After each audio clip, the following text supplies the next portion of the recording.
నమస్తే. ఇప్పుడు మీరు చూడబోతున్న వీడియో ఖచ్చితంగా మీకు ఉపయోగపడుతుంది, నచ్చుతుంది కూడా.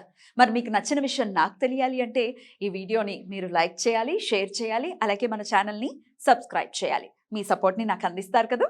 ఓకే. ఇప్పుడు వీడియోని స్టార్ట్ చేద్దాం. నమస్కారం.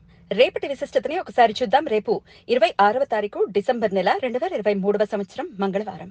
శ్రీ శోభకృతనామ సంవత్సరం దక్షిణాయనం హేమంత ఋతువు. రేపు మార్గశీర్ష మాస పౌర్ణిమ తిథి. ఎల్లుండి ఉదయం 6 గంటల 2 నిమిషాల వరకు, తదుపరి మార్గశీర్ష మాస బహుళపక్ష పాడ్యమి తిథి. మృగశీర్ష నక్షత్రం రాత్రి 10 గంటల 21 నిమిషాల వరకు, తదుపరి ఆరుద్ర నక్షత్రం. నక్షత్ర వర్జం లేదు. అమృతకాలం మధ్యాహ్నం 1 గంట 18 నిమిషాల నుండి మధ్యాహ్నం 2 గంటల 56 నిమిషాల వరకు. హైదరాబాద్ ప్రాంతం వారికి రేపు సూర్యోదయం ఉదయం 6 గంటల 44 నిమిషాలకు, సూర్యాస్తమయం సాయంత్రం 5 గంటల 49 నిమిషాలకు, చంద్రోదయం సాయంత్రం 5 గంటల 10 నిమిషాలకు, చంద్రాస్తమయం లేదు. అభిజిత్ ముహూర్తం పగలు 11 గంటల 54 నిమిషాల నుండి మధ్యాహ్నం 12 గంటల 39 నిమిషాల వరకు. దుర్ముహూర్తం ఉదయం 8 గంటల 57 నిమిషాల నుండి ఉదయం 9 గంటల 41 నిమిషాల వరకు, మరలా రాత్రి 10 గంటల 59 నిమిషాల నుండి రాత్రి 11 గంటల 51 నిమిషాల వరకు. రాహుకాలం మధ్యాహ్నం 3 గంటల 3 నిమిషాల నుండి సాయంత్రం 4 గంటల 26 నిమిషాల వరకు. గుళిక కాలం మధ్యాహ్నం 12 గంటల 17 నిమిషాల నుండి మధ్యాహ్నం 1 గంట 40 నిమిషాల వరకు.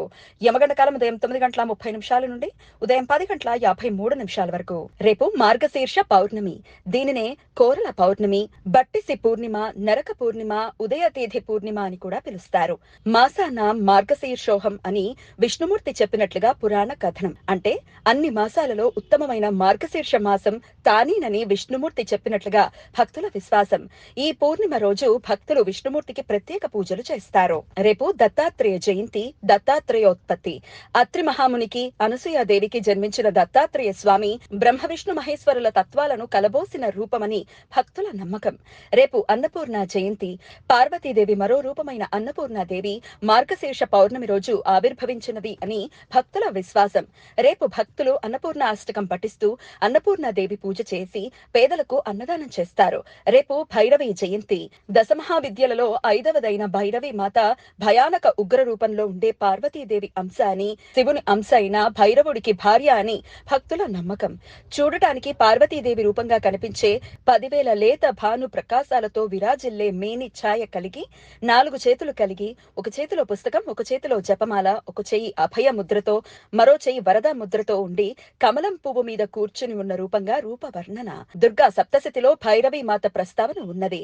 పిశాచ బాధలు ఎదుర్కొంటున్నట్లుగా భావించేవారు, శారీరక ఎదుగుదల పటుత్వం లేని వారు ఇబ్బందులను అధిగమించడానికి, ఆరోగ్యం కుదుట పడటానికి, ప్రేమ వివాహం జరగటానికి, అందమైన జీవిత భాగస్వామి లభించటానికి రేపు భక్తులు భైరవీదేవి పూజ చేస్తారు. రేపు అన్వాదానం. వైష్ణవులు రేపు ఉపవాసం ఉండి ఎల్లుండి యజ్ఞం చేస్తారు.